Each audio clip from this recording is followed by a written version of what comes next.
Nú ætla ég að vippa úr háu grasi. Ég er rétt fyrir utan flötina. Ég er með sandjárnið mitt. Sandjárn eða lobbets, 60 gráðu kílóan, geti henta vel í þetta. Það sem þið þurfið að passa vel hér er að númer 1, 2 og 3 að opna kílublaðið þegar þið takið gripið á kílunni, haldinni opinni, vegna þess að þessi hluti skaftsins, hann veitir meira viðnám. Þessi hluti kylfunnar veitir meira viðnám, hællinn heldur en táin, og kylfan hefur alltaf í hærra grasinu tendensa til þess að lokast.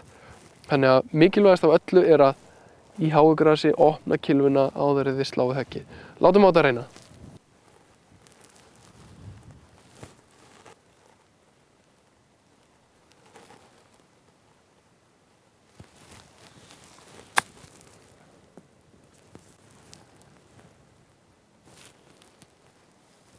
Ekkert mál, einfaldlega opna kylfuna, ganga hlutirnir úr háu grasi vel.